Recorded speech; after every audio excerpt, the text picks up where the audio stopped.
Good morning, everyone. We are going to get started here, and I am going to encourage everyone to sit as close as you can, because this is interactive.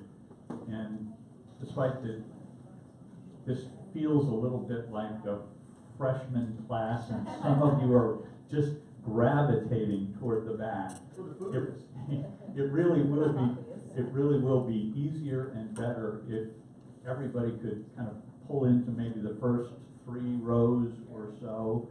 You'll find that it's easier to interact, and it will make the whole program move more smoothly, and you will enjoy it more. We are videotaping and audio taping the program as well, and that means that as we get into questions and as you're speaking, please try to speak up. We will probably pass the microphone around at some point. So just feel comfortable. This is as I said, an interactive program, and so I want everyone to feel comfortable speaking up and being a part of it. I want to welcome you. I am the chair. I'm Steve Hartzell. I'm the chair of the ULI Southwest Florida District. We've got a lot going on this morning, and so we're not going to take a whole long time for presentations. We've got a really interesting and I think informative program. I'm sure informative program for you this morning. Briefly about ULI, for those of you who are not familiar with ULI, ULI is a nonprofit research and education organization. Our mission is to provide leadership in the responsible use of land and in creating and sustaining thriving communities. We do programs like this to help the community and to get the community's input into thriving and sustaining communities.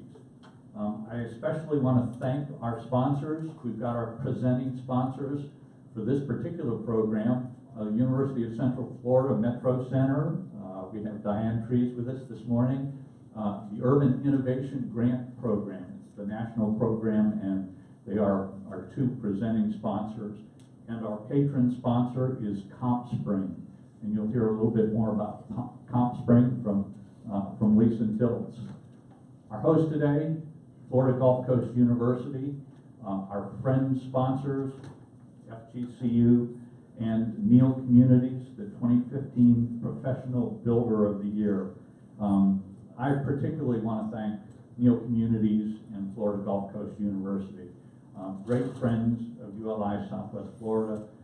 It's because of you folks that we are able to do what we are doing, and I very much want to thank you. I also want to recognize our sustaining sponsors.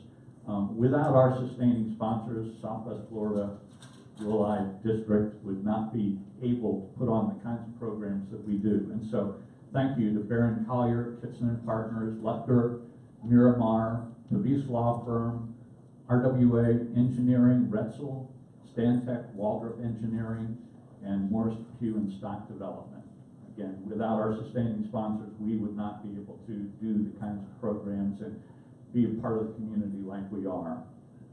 I also want to say thank you to Greg Witherspoon, who is the chair of the Central Florida ULI District, and Kelly Seif, who is with us today. She is the District Council Manager for ULI, for their efforts in assisting in the Urban Innovation Grant and really pulling together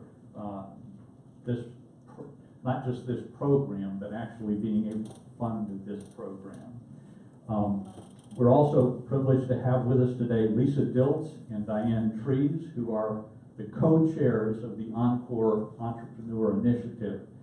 They've worked very hard. They put a great deal of time and effort into making this program the kind of interactive program and really a successful statewide program. And so we're really pleased to have them with us today. Diane will be our moderator, and we're first going to start with the research results. Lisa Diltz is the presenter of the research results. She's a real estate market analyst, and she is a principal in her company, CompSpring. So please join me and welcome Lisa Diltz.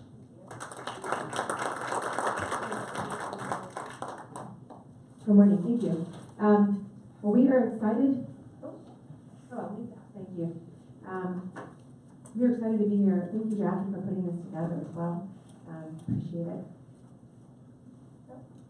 A few things before I jump into the presentation. This is actually our 5th workshop. We've been doing a roadshow across the state, and this was part of, as Steve mentioned, a grant that was received from ULI. It's actually a worldwide competition, and we were one of the recipients. And the goal of the grant is to look at, 1, people beginning to defer retirement, and then 2, what does that mean for the built environment? What does that actually translate into? What are some potential solutions out there? And where are some opportunities? Because we really, as we see it, is we are right at the beginning of a trend, and there's additional opportunities out there. So that's the premise for it. The workshop's been very interactive, as Steve mentioned, so I'll echo that.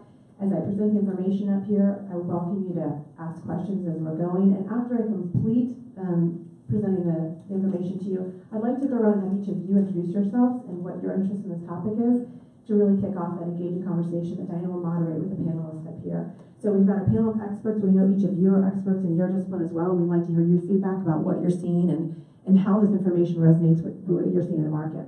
So that's a key part of this for all of us to get the most out there. So we're really looking forward to that conversation. So with that, I will dive in. We were able to, as part of the grant, do consumer research on the state of Florida, and we polled 1,012 adults throughout the state, 55 and older. And the intention was to find out from them, when do you plan to retire? What do you plan to do in retirement? Do you plan to move? Do you plan to work? And begin to think about how that translates to the overall demographics of the state and really begin to size that and say, okay, what does this mean? How big are these numbers and what could this potentially be? In the state of Florida, there's about 6.4 million people that are 55 and older. So even if it's 1%, in some of the things it takes 2 or 3%, well, 1% is 64,000 people. So these are pretty big numbers we're working with. And so it's a good thing to just keep in mind that it's a large pool of people.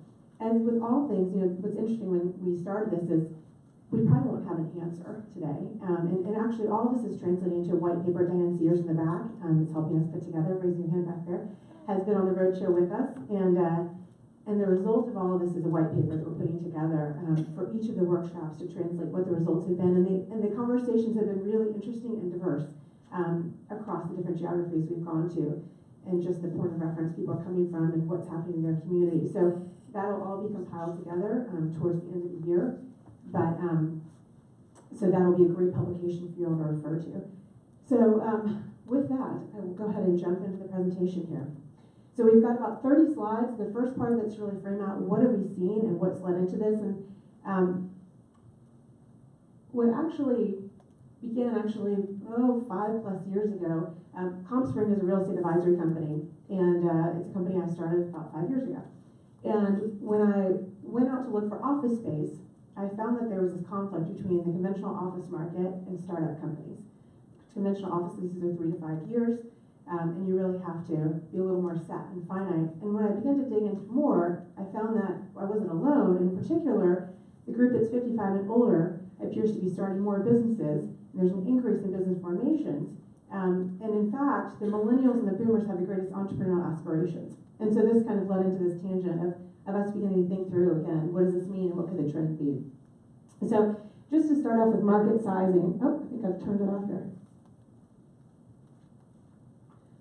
When we look at the population that's 55 and older, you see here from the left to the right, 2010 to 2040, and what you see is about 30% of the market, or the population, in Florida is 55 and older. And this is growing, so it's a large portion of the population, and in fact it's becoming a larger portion of the population in 2040, where it becomes a growing percentage overall. When we look at the distribution of employment and who's actually employed in the labor force, about 25% of the labor force is accounted for people that are 55 and older. And then when we look at the labor participation rate, what we've seen is that, I mentioned we feel like we're right at the beginning of a growing trend.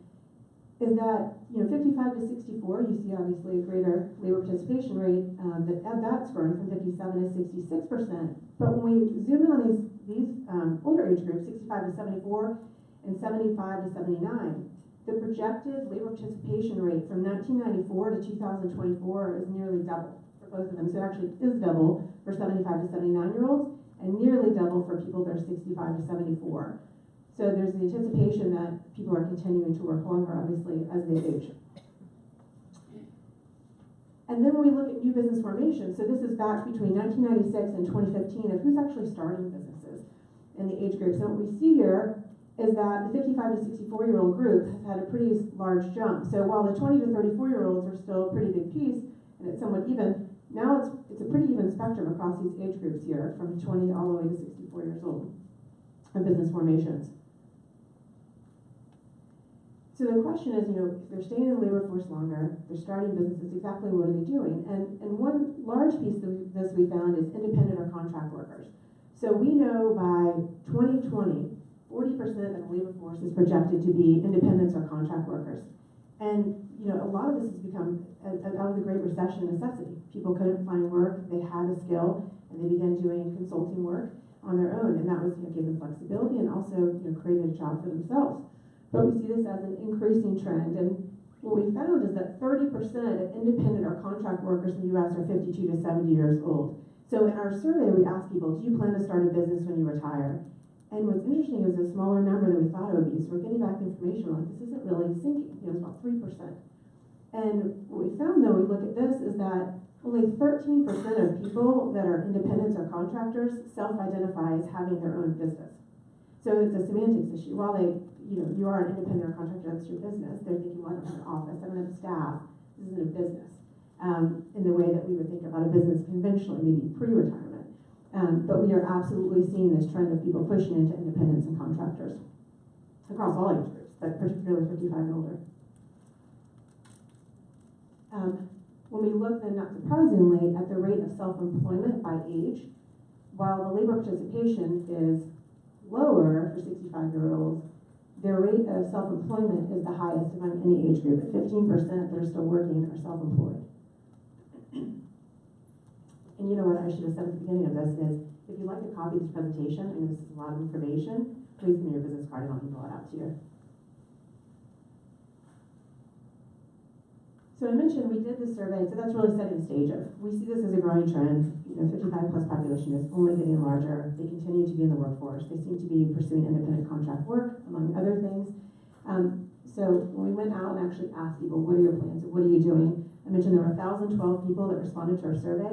We balanced the survey to the state, so we made sure that the responses from each county maxed out the portion of people that were represented in that county, so we didn't get 80% of results from Collier County, that it was even distribution of the state. And we've got a little more information in the appendix about who these adults were, but pretty well split between male and female, representative of the state overall. Our survey did slightly skew more towards Caucasian, and that was where we found the biggest difference.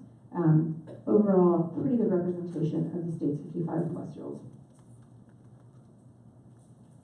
So the big thing that jumped out in our survey, and this is not surprising based on information I just showed you, is that in the survey, the portion of people that are self-employed is greater, but again, it's because we asked people that were 55 and older. So when we concentrated on that group, 16% of people in our survey were self-employed versus the nation and the state overall, 10 and 11%, which is all ages here, and this is just 55 plus within our survey. So within our survey, we found out that 71% of people that responded are already retired. And the balance are somewhere in their work stage and are divvied up here of their plans to retire. So 4% plan to retire next year, 2 to 3 years is 6%, plan to retire in 4 to 5 years, 6 years or more, and then 5% will work forever, potentially. And when we look at how this divvies out then, who is currently retired and who is working, we'll really see the scales tipping is around 61 years old, 61 to 65 actually, where it flips from currently retired to currently working. And this is where we see that shift happening. But when we ask the people that were still working, when do you plan to retire? What age? We see that over 60% of people plan to retire 66 and older, And what we find though nationally, the trend has been people retire at 63 years old. So even just in our survey, in our small set of people, it's suggesting that people are beginning to think about pushing out further than that age of 63. There's a continuation to work. So when we split it out then by age and say, okay, what are you going to do in retirement? What are your plans? So the questions we pose for them are options were leisure, which is the large blue bar at the bottom here. So as people are aging, the preference or intention for leisure is growing. Above that, we have this orange, which is they're planning to work part-time. And our anticipation is, again, that independent or contractors, several of those people fall into that bucket. The smaller portion now we see of people that actually plan to start their business is a pretty small slice. And this is where I said we got it back and started saying, wait a minute, this isn't actually supporting what's going on. And that was our anticipation of the semantics of it may be contract or independent work, but to actually frame it out as starting their own business is a smaller slice. And incidentally, of the people that plan to start their own business, about 65% have had a business before, their own business before. And so that's interesting when we start to think about the snowball effect. When we know that more and more people are starting their businesses, the resources have never been greater, only increasing to start your own business. And so the question is, what about the trailing generation? What about the later Gen X? What does that mean? If they've already started a business and they're kind of serial entrepreneurs in a sense, and people are pushing out retirement, does that just suggest a mounting trend here? So above start your own business, then there's volunteer, which is about 20% overall. And then at the very top, not sure, undecided at this point. And we split it up here, so we've got across these two boxes here is the baby boom generation. And we split it into two boxes, and it's pretty important to look at it this way. We've got Generation Jones, which is the younger cohort of the baby boom segment. It's been defined that way before, and there's lots of ways you can dice it up, and we know the baby boom generation is large and diverse. But if we slice it up this way, 52 to 63, so this is Generation Jones, in that it was one, termed as keeping up with the Joneses, and also jonesing for more. And this generation, when we look at it just financially, and it'll be interesting to hear Tyson weigh in too about his clients and his perspective on this, but we see this generation is not in the same financial situation that this piece of baby boomer generation is, the traditionals, that we're in a little more of a stable economic situation. And so, when we look at that then of what that's prompting for their intentions of retirement, it's not surprising that a large portion of them plan to stay engaged in some capacity. And also some of this has to do with age, right? At a certain point that people may opt out, but we see that this is a larger portion of that younger Generation Jones.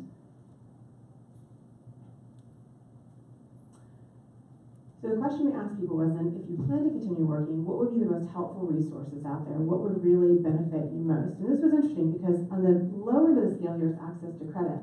The highest we go over here, 64% suggested they like technical computer assistance. So, we think about this again in the built environment. Does this mean that a Genius Bar could become an amenity in a community center? Is this really something that you could tout, that you plug people in? You help them route to your printer. There's someone kind of on staff that can help you with your computer. Is that a piece of it?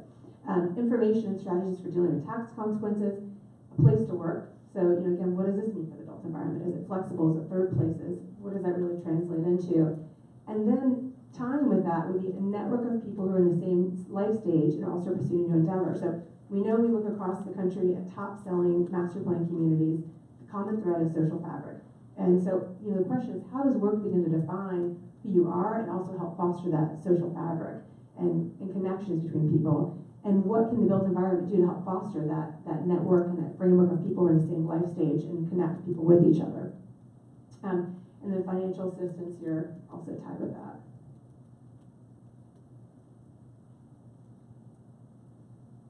So we asked them then by generation, or rather by age group, what their critical factors are in deciding where to live. We find that on the bottom, proximity to friends and family is about even for each of these age groups. And the cost of housing comes in here. We see it go down just slightly for 70, 60, 80 years old, but we also know as people age, they move less unless there's a life incident which prompts it. So rate of turnover and movement is actually declines. And so that, it makes sense that would decline because it's not necessarily a factor if they're not planning to buy a house at that point, but age in place. Above that, you see proximity employment is the largest here, 55 to 60, and then it goes down. And there's a piece of this too, we talked about that work is no longer a place, it's a thing. And as we think about that more, you're connected. If you've got internet connectivity, your place of employment is your kitchen, right? It's anywhere. It's Starbucks. It's here. So I anticipate we'll see this actually even across younger age groups begin to see how this transition of that conventional place of work changing and the determinant of where you live. Above that, business environment, which is a small slice, proximity to healthcare, which we see growing with age, as well as proximity to services and retail, and then other in the very small slice on the top here. So we ask people that are currently retired, do you intend to move? The largest portion of people say, no, I plan to stay in place, I plan to age in place. So about 90% overall across each age group plan to stay in their current home. Again, when we apply that 10% to 6.4 million, it's a large number. But if we look then at the people who are currently working, then we see some more movement. And so these age groups actually express that they do have more intentions to move to another home in the same general area, move to a new city in Florida, or move to a new state.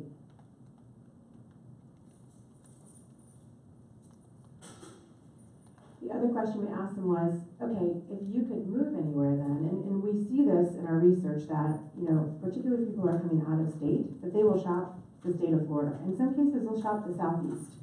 There's a very wide range that they're looking now. And the question we had was, okay, if the city had maybe an economic development message in place that said, we've got the framework, we're the place to really attract the retiree, Encore retiree, could that influence you? And to some extent, people said yes. It's about 20% was highest at 55 to 60-year-olds, and then it declines here with age. And there's a group that's unsure. The question really is, what does that mean exactly? What would those incentives be? And what would be the compelling piece of it? Which is, we can talk about today. We don't have the answer for that yet, but we will see. We then asked their intention to move to an age-restricted community, and this really lines up with what we see nationally of what people have expressed. So 56% of people say no, I will not move to an age-restricted community. 23% say yes, I would do it, and then there's 21% that are undecided. So what we want to know as we think about what we're looking at here on deferral retirement, how could that be swayed or could it be swayed? The first piece is the percent of respondents at 155 plus community. These are by age now, those that are likely to say yes. So you see as age grows, so is the acceptance of the 55 plus community.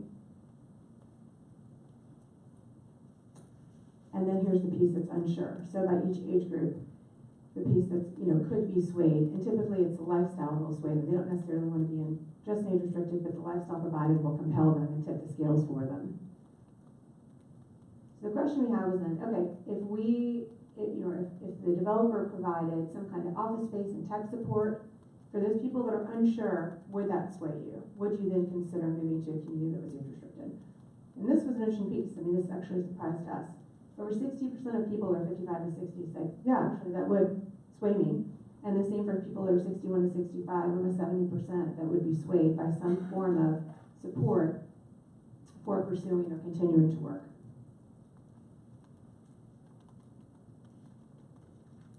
We also asked them about a dedicated space for their home office.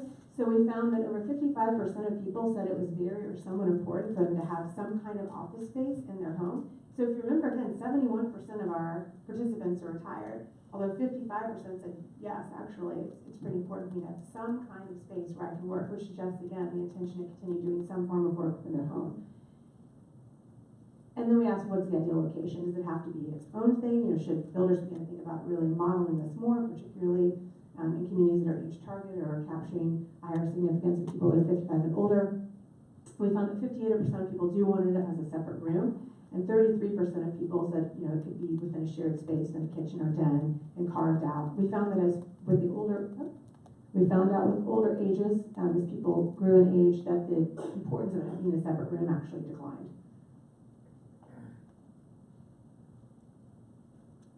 So the question is, what's the overall impact of this? What does this mean when we size it? And we found when we applied that intention to volunteer, which again was about 20% overall, it comes to about 1 million people throughout the state of Florida that have an intention to volunteer in retirement, and that's what their plan is. And so if we size this, it's about the combined population of the Naples and Fort Myers MSAs together. So absolutely an opportunity to harness this volunteer intentions. We know that on the West Coast, the original Sun City is called the City of Volunteers, and they've saved millions of dollars by engaging people in the community to volunteer at hospitals and around the community to really find a way to plug people in, and that was their brand. So the question is, how can you really harness this interest and get people plugged in even to a greater extent than they currently are? The survey intention suggests about 300,000 people ages 55 and older may start a business. And we asked the question as well, if you plan to start a business, would you be willing to collaborate with someone that's 35 and younger? And 80% of people said, yes, I'd be willing to collaborate with people. Because we know that's another piece of it, right? So when we go back to this entrepreneurial aspirations, the millennials and boomers have the greatest aspirations, entrepreneurial aspirations. We know the boomers have more of the means. The millennials have the interest. So there's an opportunity to matchmake here and to really partner these two generations together. And then the last bullet here, over 700,000 plan to pursue part-time work. So combined, it's about 1 million people here, again, that plan to continue working in some capacity.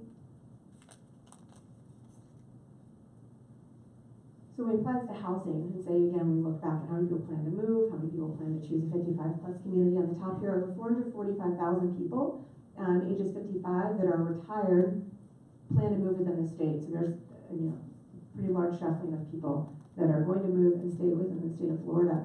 And then an additional 315,000 people that are currently working and plan to move within the state.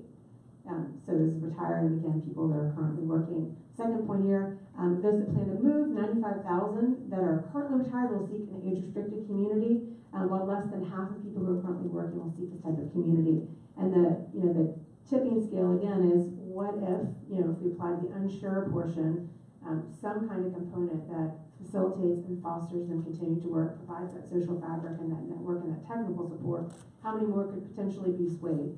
And we found that 71,000 people that are actually already retired would consider it on the unsure, and 37,000 people that are still working would consider it, and so tipping that piece, so nearly doubling it. So with that, I think it'd be great if we can go ahead, Steve, if you could give a brief introduction of yourself on your work side, and just talk about how this resonates with you, this information, and if you could do the same, and just also talk about your experience with this cohort. Great. Thank you very much, Lisa. We appreciate that. I would be happy to stand up. Do you want folks to stand up? Okay, we want to stand up. I'm Steve Hartzell. I'm a lawyer here in town. I do land use and development work. I am in the 55 plus category, so this resonates with me. I want to say that I'm on the Generation Jones side of that, but I'm actually on the cusp of the Generation Jones side of that. I'm really interested in this because I find myself looking at the next 10 years of my life and recognizing that I am more likely to continue working because I like what I'm doing, I enjoy the people that I interact with, and frankly, my wife doesn't want me around the house for 8, 10, 12 hours a day. And I think that there are a lot of folks who are in that category. So this particular topic really strikes me as one that's very timely, and seeing some of the information that you provided is indicating that there are more of us in that that Generation Jones category who are looking at ways where we can continue to stay active, or if I have friends who have cut back and who are now looking to kind of increase the time because that retirement, sort of sitting back and doing nothing, isn't something that they want to do. So I'm finding this very interesting. Great. Steve. I'm Steve Thompson. I'm a lawyer as well in real estate development, land use, plus a couple other businesses. I was with a large multi-state law firm for several decades, and just stepped out last year, retired from that firm, started a small firm in Naples with a former partner who left that firm as well. And so we're experiencing much of the same thing, also in the same age group. And it's quite a different experience because when you get smaller, you can be much more flexible with your time. And that's some of what we saw in the demographic study that you don't have to work 100 hours a week. You can throttle down to something reasonable and have more lifestyle along with still making money. Let me help to facilitate this. My name is Amanda Stark. Becker, and I work with Gibson Partners. I'm a planner with background in landscape architecture. And I think this is important for me to learn more about who these people and these demographics are. So when I'm planning the amenities for these communities, what do they need? 71 plus. That piece of information about 71 plus and the 55 and older communities is very important because they have a different set of abilities and needs. Good morning. I'm Christine Smale with John Burns Real Estate Consulting, and we are also kind of a client advisory real estate business. And I'm very interested in monitoring the 55 and older trends because a lot of our clients are really starting to pick up on the fact that, hey, 10,000 people are turning 55 every day. We need to provide like product, and our communities cater towards this group. Let's capitalize on it. So keeping abreast of the trends and really seeing this Encore career trend develop and continue is just very important for me to be aware of. So. Wait, who are you? Mike, we want everybody to introduce themselves because it's all interactive, so go ahead. I'm Mike Smale. I'm here with my wife, and Christine is our daughter. So we just moved to. I'm targets. She gets all of her information about retired people from us. That's great. That's great. We moved to Florida about 6 months ago from the Chicago area. I retired about 9 months before that. So we're in a completely different demographic. We're not from Florida, but we're trying to figure out what we're going to do now that we're here, because there is a lot of time on our hands. Other than when I'm not golfing, I feel pretty crazy. So this is going to be interesting to us to see what other people are doing too when they're here. But we've moved to a great community on a golf course. We've made a lot of really good friends already here in 6 months. So so far our experience is great on that side, but we are trying to figure out what we're going to do to take up the rest of our time. Great. Pass it just back behind you to Mary. Hello, my name is Mary Andrews, and I am with Lee Health. I work in government and community relations, and I'm a ULI member. Everything real estate is interesting to me. And I'm here to participate on the panel, and I value hearing what's going on in Florida with 55 and older. It is excuse me, who we are taking care of in our hospital system. So it's important for me to understand what their lifestyle and preferences are. Hi, my name is Pamela Perez. I am an economics and finance student at FGCU. And I thought it was interesting to come to this event because since a lot of the population retired from the U.S. come to Florida, I think it's important for me to learn what their interests are and their preferences are after retirement. I'm Lois Knox. I'm the director for the FSBDC Small Business Development Center here at Florida Gulf Coast University. And this is interesting for us as we are, especially in this County area, a very attractive area for the retirees. And where they're headed as far as opening a business and trends for business is something we keep a really good track of so that we have offerings that will benefit that generation that wants to start a business or grow their business here. We're also seeing them leave the north and come down and just add an office down here. So when they do that, it's a different need than if they're just starting a new business. So we like to keep an eye on this. And I'm Suzanne Speck with the Small Business Development Center as well. I've seen a lot of retirees and 55 baby boomers moving down to Southwest Florida, primarily to buy franchises. I've seen an uptick of franchises. So that's kind of interesting. I do help small business owners with access to capital. So we offer no-cost consulting for any age group, but we do see an uptick in the 55 and plus generation moving down and starting their own businesses and buying businesses. My name is Chris Wesley. I run the Regional Economic Research Institute at FGCU and teach economics here.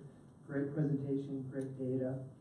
And I probably want to comment on some things as the program progresses, but I do wonder how much Southwest Florida differs from the state averages, because really our comparative advantage is retirement.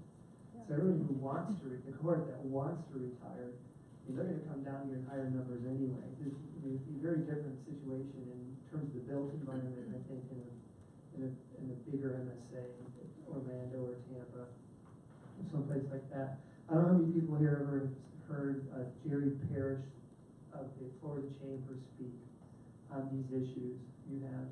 He has a really interesting presentation where he shows the demographic projections by age group for the state and also by county. And interestingly, in Southwest Florida, the population is supposed to fall, if I remember it correctly, for the cohort between age 50 and 55. And then it slowly begins to pick up, and then I'm talking about the 25-year projection. And then it picks up, and then it becomes much older than it's ever been before. And so it just kind of underscores how different this region is compared to other bigger ones in the state. So anyway. Absolutely. We will talk more. Hi, I'm Natalie Burns, and I work for Kitson Partners on Babcock Ranch. And right now we're in the process of building our career center and collaborative workspace called the Hatchery. And Encore careers were a huge inspiration behind why we decided one of our first amenities is going to be a collaborative office and career center. So it's good to hear that we're on the right track and everyone else's input on it.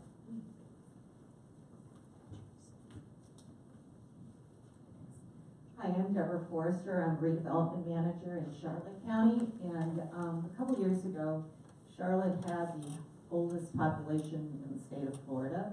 The villages have now taken over, so I think we're number 2. So that's sort of good, but one of the things we wanted to focus on is sort of bringing the Encore career idea to the whole county, taking advantage of the older population, and then trying to encourage the next generation to sort of work with them in a collaborative way to bring in that skill set.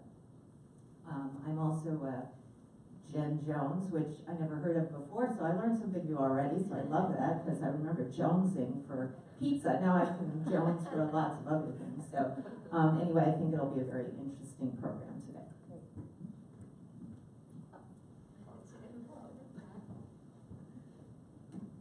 Good morning, I'm Barbara Barnes Buchanan. I'm a realtor and a planning consultant and a former assistant city manager of Phoenix Springs. And this program is very interesting. Now that I'm working in the private sector with real estate, most of my clients are definitely in this age group. Thank you. Introduce yourself. Okay. I'm Jackie Trina. I'm with the ULI Southwest Florida Coordinator, and I'm actually really excited about this program today. I've got some feedback from the other district councils in Florida doing this workshop, and what differs is going to be something that I think you'll all be very interested to read. Jackie is not a Jen Jones.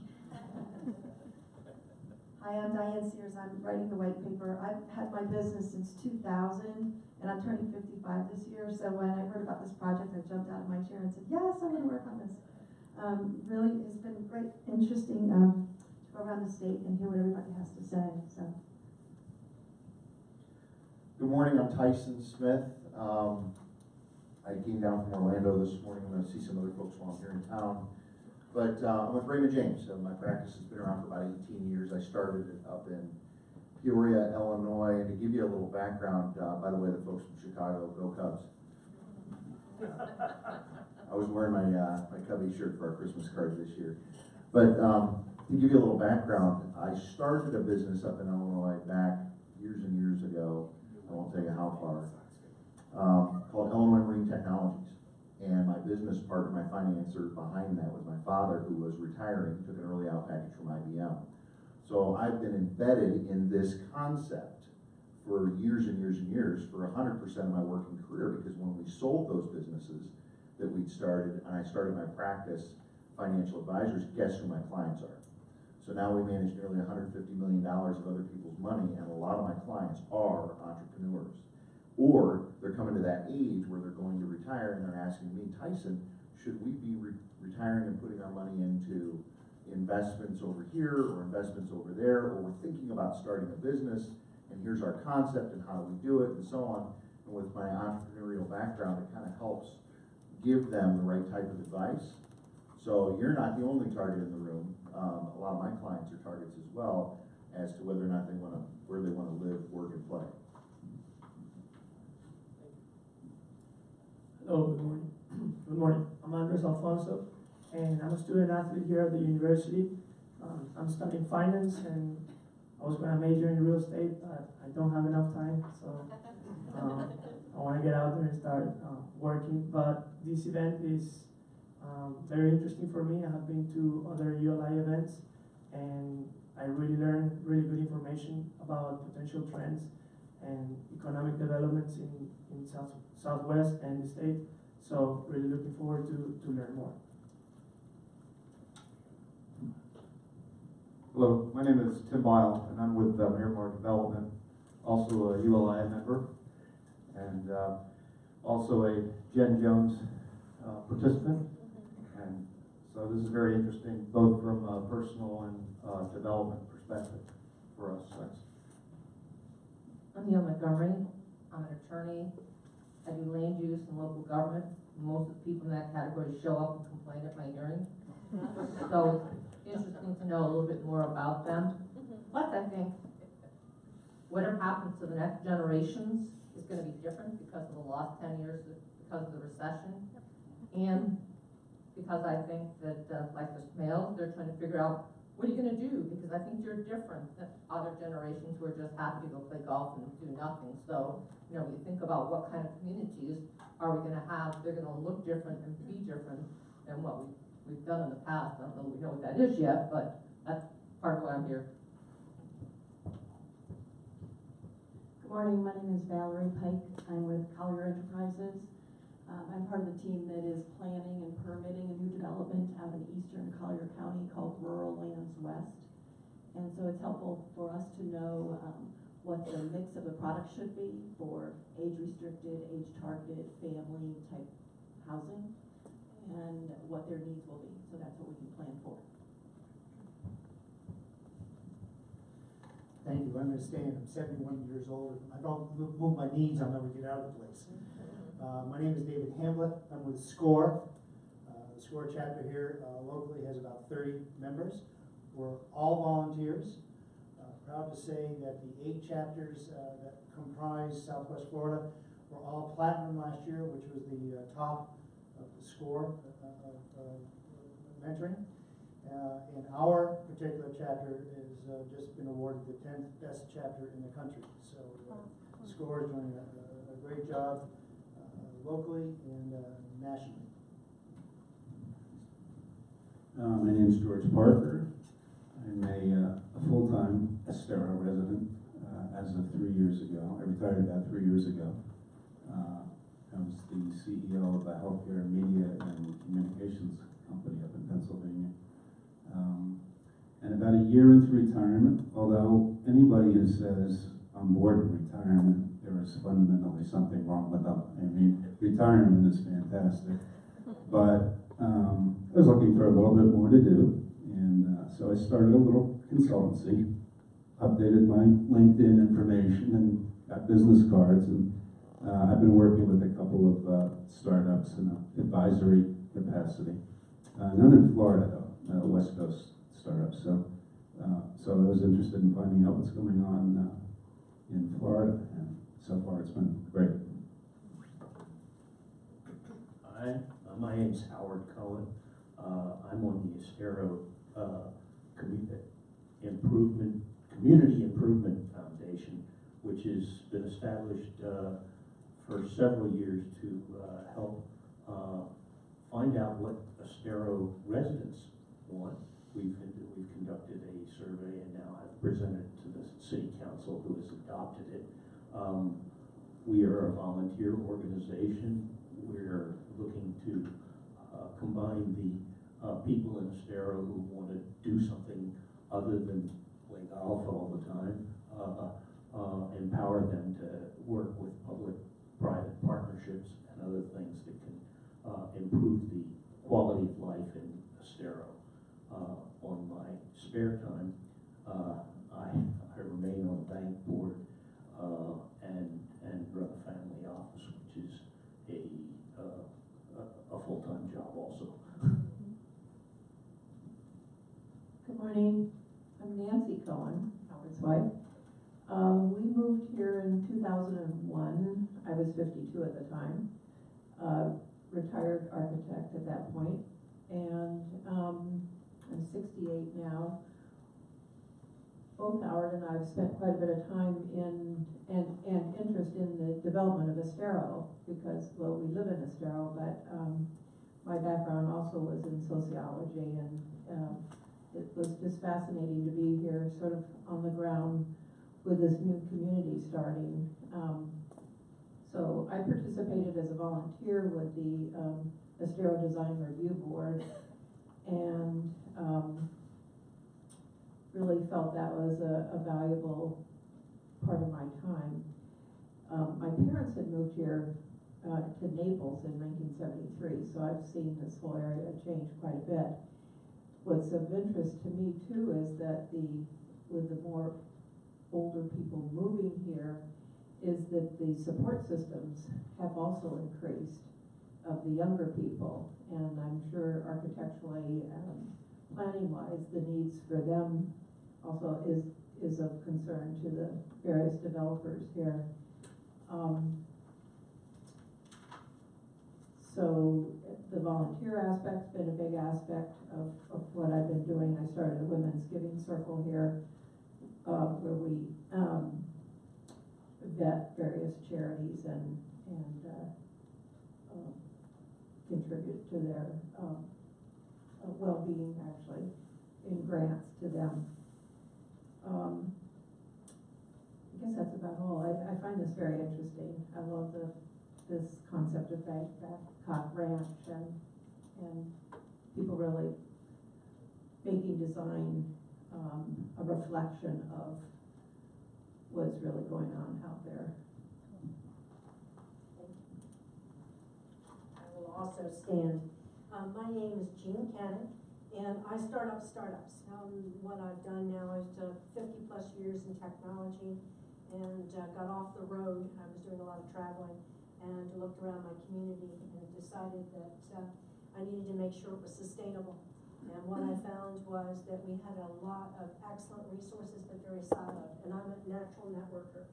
So my intent was to build a forum through the internet, through a website and Facebook, to bring together some of those centers and share that knowledge. My objective is to build a sustainable community through that technology that brings the 55 plus entrepreneurs that are coming into our area, giving them an opportunity to understand what's here, and then also tying into the universities and our co-work locations. Since I have started this about 18 months ago, I got more serious about it. I have watched our co-work locations, our innovation centers grow in our area, and they have doubled, more than doubled. And I believe that we'll see more of that in the future, because the retirement people that are coming are not really necessarily looking to totally retire. They're looking to kind of reinvent themselves, to re-energize. So I'm finding that that is one of the keys, that being able to network that will allow us to build a more sustainable long-term community. So that's my objective. Thank you, Jean. Can I have the panel come up? I just want us in a central location so that if there's questions that you all can ask for them. I'm Diane Trees. Can you all hear me if I don't use this? I prefer you use it. Oh, no. Video. Okay. I will try. I'm not good at this. I like to hold my stuff and flail my hands around. It was very enlightening with the introductions to hear remarks, because what I hear reflected back is exactly what Lisa and I have been talking about. This is the 5th workshop, and it's very interesting to us to see the differences around the state. So I am very curious to get a baseline from this area. Let me just shift around for a moment and put my papers down. I'm sorry, Kelly, I can't, I just have to do things a little. Be nice and loud then. Yeah. What I wanted to tell you all, the median age for this area is 50 plus. And I think it's really different than for the villages, because the villages to me represents the conventional, traditional retirement. And I think that we're gonna see some big changes coming along, and I think the population down here is a little bit different. The Kaufman Foundation, which has done extensive research on entrepreneurial 55 plus, the 55 to 64-year-old range, 24%, that represents all new startups. So I mean, that's a fantastic number. I do want to talk more about the demographics here. I think you are already showing an amazing awareness for this whole subject. This is very interactive. We don't have answers. We're seeking and exploring what might be. So with that, I'd like to start by first telling you, Jean Cannon, who introduced herself, Forbes magazine ran a series, and they're still running a series of articles. And Jean's name, that's how we tracked down Jean as an entrepreneur, on a mission to turn Florida retirees into entrepreneurs. Yes, you can start a business in retirement. Startups after age 60, a solution for the retirement crisis. Encore entrepreneurs fill gaps and their pockets. This was all from Forbes magazine. So this is very much on the forefront. To begin with, I'd like to ask each one of the panelists just a general question, and then please feel free to interact, talk about what you're doing, what you're finding in this area, and I hope the panelists can confer with each other, because it's very, very important to get a picture, especially I think from this area of the state. And then we'll tell you when we finish a little recap of what we found in the other areas, and hopefully you'll be able to read the white paper and we'll have it all outlined a little bit better. We've been on a whirlwind around the state, so it's not quite all gelled yet. Mary, I want to start with you. Do you think, knowing you are from this area then, there's sufficient focus and awareness on the vibrancy of health and the lifestyle for people who are over the age of 55, beyond, I think, the traditional concept that you retire and you go play golf? And there's nothing wrong with that. But do you think that that awareness for health dynamics, that population is here? Thank you for that question, because I think actually while we tout ourselves as Florida as a playground, I think we have some room to, particularly in this area, we have some room to improve. I think that our built infrastructure is not necessarily connected. We have a known deficiency in the number of parks and public spaces, and we're also, unfortunately, the most dangerous location for pedestrians. So, you know, I paint kind of a grim picture there, but I think it presents an opportunity for all of us that have an interest in this area and ULI members to work together better with our developers to think more broadly beyond one by one communities, and to think together what is our regional plan for ensuring that our population stays healthy, and that includes staying active. Nutrition and activity choices can determine 80% of our health and wellness. So if we want to maintain our health, enjoy our businesses that we're building, it's imperative that we design the spaces and provide options for people to stay active. Great, thank you. Jean, let me ask you, as an entrepreneur yourself and in this area, do you think that this age segment has a good grasp on what it takes to build a business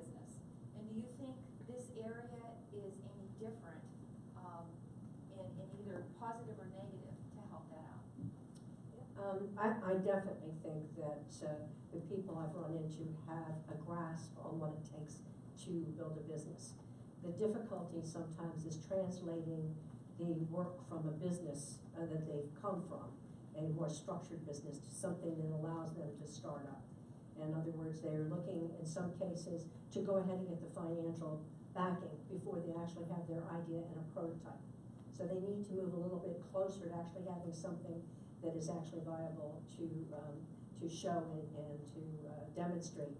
Because an idea, I mean, no one's going to buy an idea; they're going to buy a product or an outcome. So that's what we have to get them to. But that's a little bit of training, a little bit of connecting. I think the other concern I've got, as I've said, is we're geographically spread, Manatee and Sarasota counties.